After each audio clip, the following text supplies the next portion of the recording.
Good morning दोस्तों। तो आज का प्रोग्राम है दोस्तों के साथ। तो यहाँ पे हम रुकेंगे।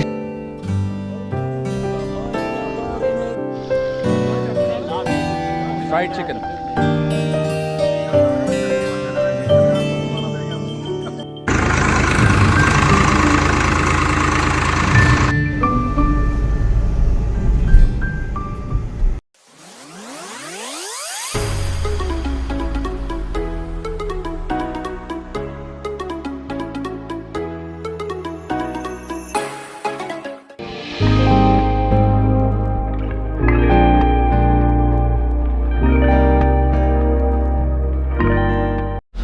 गुड मॉर्निंग दोस्तों।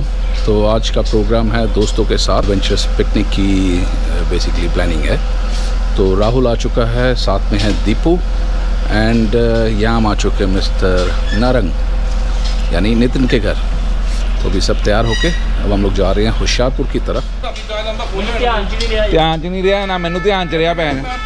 मैं तो सवेरे भुल भी गया कि जाना भी मैं सुता रहेगा। मैं तो उठे जाके 9:15 बजे। मैं 8 बजे मेरे दिमाग च आया नहीं कि मैं क्या पता नहीं कर ली मैं करना है। नितिन की कार में रखा सामान हो चुका है अपनी कार में ट्रांसफर। तो आइए चलते हैं अपनी एडवेंचर पिकनिक वाले डेस्टिनेशन की ओर।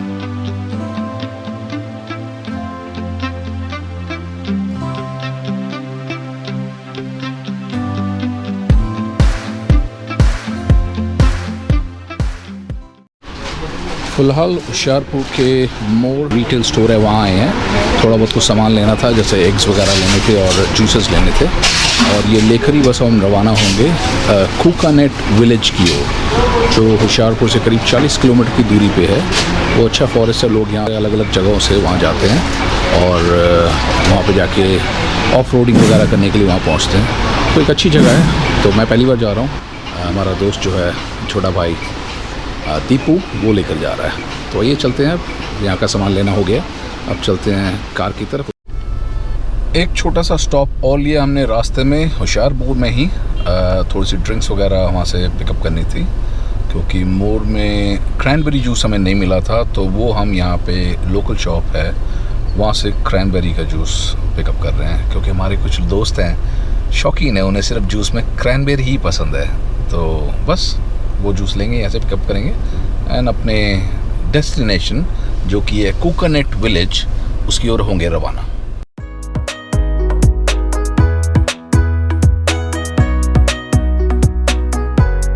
कूकानेट तक का सफर था तो काफी लंबा, पर इन तीनों के साथ मस्ती मजाक वाले सफर में पता ही नहीं लगा कि कब हम शहर की भीड़ भाड़ से निकलकर होशियारपुर के भुंगा डिस्ट्रिक्ट के हरे भरे इलाके में पहुंच भी गए।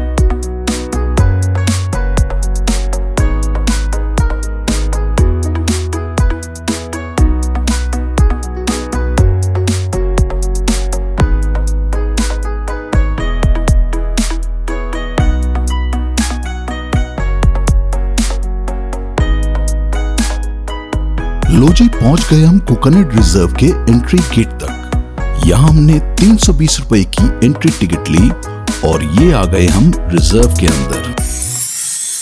देखिए ये नजारा कितना खूबसूरत है। बेसिकली इस रास्ते की खूबसूरती बैम्बू कैनोपीज से ढके होने के कारण और इस कच्चे रास्ते के बीच से बहते इस पानी की वजह से है। ये पानी की स्ट्रीम सारा साल बहती रहती है और इसी के बीच से ड्राइव करने का एक्सपीरियंस हमारे लिए बहुत ही मस्त और थ्रिलिंग था। थोड़ा आगे चलकर हमने एक छोटी सी और यहाँ की इकलौती शॉप से कुछ ठंडी पानी की बोतलें भी ली। नज़ारा बहुत ही बेहतरीन नज़ारा है। कार से उतरे हैं,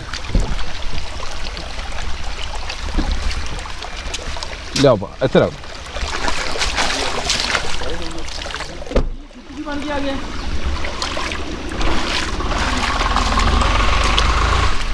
सारा रास्ता इस तरह से, यहीं से जाएंगे, इसी तरह से जाएंगे और आगे अपनी जगह देखकर जहाँ हम बैठेंगे, खाना वाना बनाएंगे।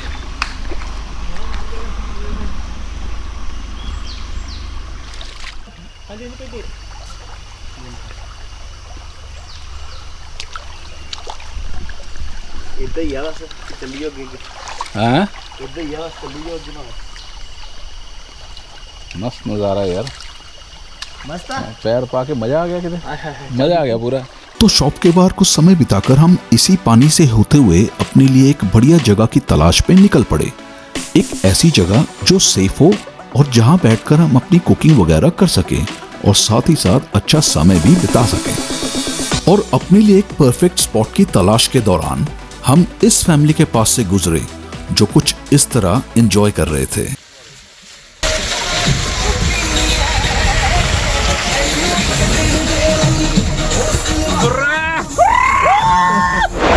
तो यहाँ पे हम रुकेंगे और यहीं पे हम थोड़ा बहुत जो कुकिंग वुकिंग करेंगे वो यहीं पे होगा। तो ये स्पॉट है हमारा।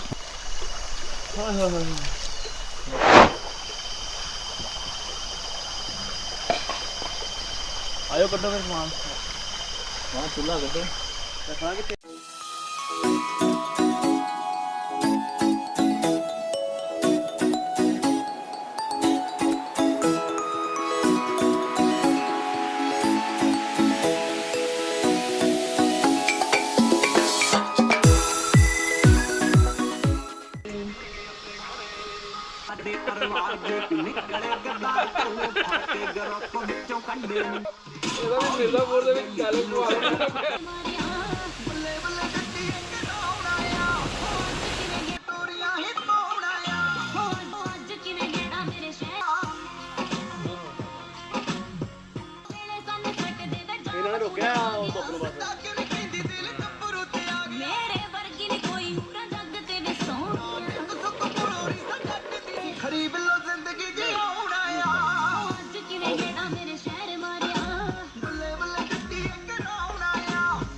बनाए मजा ही आ गया। यार टूटे फुटे देखे मजा नहीं आता। कुड़ियां दा पानी ना पारे ने गबरू मैं भुला च दारू जो पारने आउणे आ ਉਹਨਾਂ ਨੂੰ ਦੱਸ ਦੇ ਸਿੰਘਾ ਬੋਲਦਾ ओ हैंडी गरनेर जाए यार जट दाए। अब भुर्जी बन रही है, एक भुर्जी।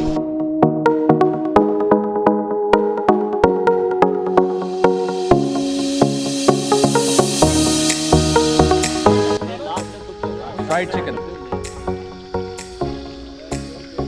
ये साडा बारटेंडर दीपू सेठ। बारटेंडर। थोड़ा सा फ्राइड चिकन, इसके बाद चिकन करी। चिकन करी थोड़ी देर में बनाएंगे। अब चिकन करी जो है वो बनाने शुरू कर रहे हैं।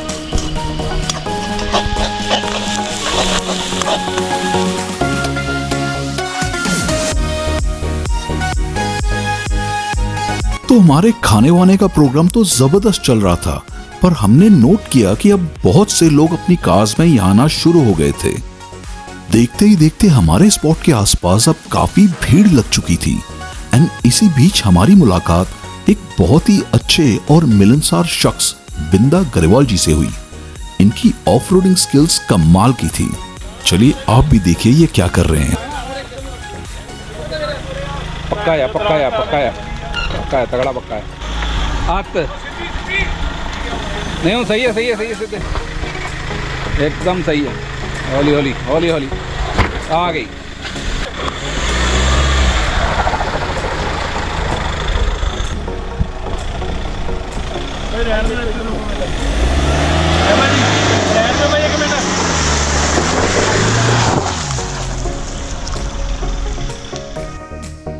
बिंदा भाई के स्किल्स को देखकर हमारी टीम में भी जोश भर चुका था।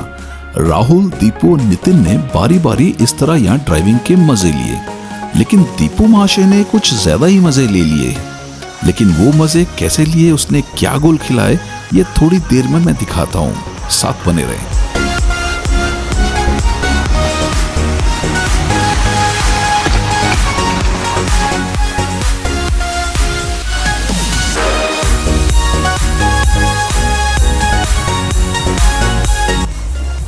हमें मिल गए यहाँ पे मिस्टर बिंदा गरेवाल जो आदमपुर से है।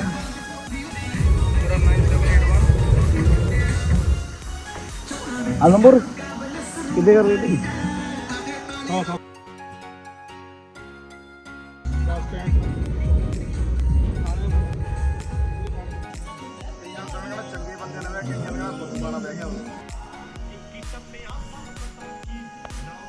ਭਾਈ ਆਇਓ ਭਾਈ ਆਓ ਯਾਰ ਆਇਓ ਰੈਂਬੋ ਵੀ ਲਓ ਭਾਜੀ ਵਿੱਚ ਕਾਲੂ ਇਧਰ ਆ ਸਭ ਕੁਝ ਕਰ ਸਕਦੇ ਸਾਨੂੰ ਲੋੜ ਨਹੀਂ ਕਿਸੇ तो ये था वो मजा जो दीपू ने लिया था। जी जी हुआ यूं था कि शाम को जब हम सब घर जाने के लिए तैयार थे तब दीपू कार को एक आखिरी बार घुमाने कुछ ज्यादा ही आगे ले गया और वापसी में अंधेरे और कंकड़ पत्थर वाले रास्ते के चलते गाड़ी स्लिप होकर खड्डे में गिर गई। थैंक गॉड बिंदा भाई हमारे पास ही थे क्योंकि उनके गाड़ी के आगे लगी मोटराइज्ड विंच की मदद से हमने गाड़ी को बाहर तो निकाल लिया था, लेकिन हमारी प्रॉब्लम्स वहां खत्म नहीं हुई थी, बल्कि असली परेशानी तो अब होने वाली थी हमें। वेल, इसके बारे थोड़ा रुक कर बताता हूँ, फिलहाल आप ये देखो। ਆ ਜੰਗਲ 'ਚ ਫਸ ਗਏ ਆ। ਰੇਡੀਏਟਰ ਦਾ ਪਾਈਪ ਫਟ ਗਿਆ ਹੈਗਾ ਆ, ਜਿਹਦੇ ਕਰਕੇ ਮੇਨ ਹੋ ਗਿਆ ਹੈਗਾ ਆ ਉਹਦਾ ਪਾਣੀ ਲੀਕ, ਔਰ ਇੱਥੇ ਆਪਾਂ ਗਏ ਫਸ। ਆ ਇੱਥੇ ਟਰੈਕਟਰ ਹੈਗਾ ਖੜਾ, ਗੱਡੀ ਫਸ ਗਈ ਹੈਗੀ ਆ। ਸੋ ਆ ਸਾਰਾ ਜੰਗਲ ਆਸ-ਪਾਸ ਇੱਥੇ, ਔਰ ਮੇਨ ਪ੍ਰੋਬਲਮ ਇਹ ਹੈਗੀ ਕਿ ਜੰਗਲ ਦੇ ਵਿੱਚ ਤੇਂਦੂਏ यानी कि लेपर्ड ਹੈਗੇ ਆ। ਸੋ दोस्तों ट्रैक्टर तो आ चुका है, लेकिन इसके आने से पहले हमें काफी परेशानी झेलनी पड़ी थी। हुआ यूं था कि बिंदा भाई के जाते ही हम भी घर के लिए चल पड़े, पर अनफॉर्चुनेटली थोड़ी दूर जाते ही हमारी कार ओवरहीट होकर बंद हो गई। तब शाम के करीब 7:30 बजे थे। जायजा लेने पर पाया कि रेडिएटर का होस फट गया है। अब समझ नहीं आ रहा था कि हम हुम्मस वाली गर्मी में रात कार में बिताएं या मदद के लिए कुछ कोशिश करें। फिर थोड़ी देर सोचकर हमने मदद लेने का ही डिसीजन लिया और करीब 1.5 किलोमीटर चलकर गांव तक पहुंच गए, जहां लकीली कुछ लोकल लोगों से मुलाकात हुई और हमने रिक्वेस्ट करके एक ट्रैक्टर वाले को मना ही लिया कि वो हमारी कार को टो करके 13 किलोमीटर दूर ढोलबाहा गांव तक पहुंचा दे। ट्रैक्टर के लिए हमें करीब और 1.5-पौने 2 घंटे का इंतजार करना पड़ा, जो करीब 10 बजे जाकर आया, और टोइंग चेन वगैरह कनेक्ट करते हुए हमें और 15-20 मिनट लगे और रफली अराउंड 10:30 बजे के आसपास हम ढोलबाहा के लिए रवाना हो गए। दोस्तों, इस 2.5 घंटे के ऊबड़ खाबड़ पहाड़ी रास्तों वाले 13 किलोमीटर के सफर को मैं हमेशा याद रखने वाला हूँ। ये सफर अनकंफर्टेबल तो था ही, साथ ही रिस्की भी था। एक तो जंगली जानवर का डर था और दूसरा रिस्क था पीछे टो हो रही कार का, क्योंकि कार स्टार्ट नहीं थी, जिसकी वजह से उसका स्टीयरिंग व्हील और ब्रेक्स बहुत हार्ड हो चुके थे। इसीलिए ऐसे हालात में इसे ढोलबाहा तक लेकर जाना काफी रिस्की था। सो ढोलबाहा बस स्टैंड के पास हमने कर दिया कार को सेफली पार्क, और थोड़े से इंतजार के बाद नितिन के कजन्स जो होशियारपुर से हमें लेने यहाँ पहुंचे, वो भी इतनी रात को, और सुबह का टो होकर होशियारपुर सर्विस सेंटर पहुंच गई। और इसी के साथ इस ब्लॉग को करते हैं यहाँ फिनिश, लेकिन आप सब अपना अच्छे से ख्याल रखना और खुश रहना। जल्द मिलते हैं अगले ब्लॉग में, तब तक के लिए बाय बाय।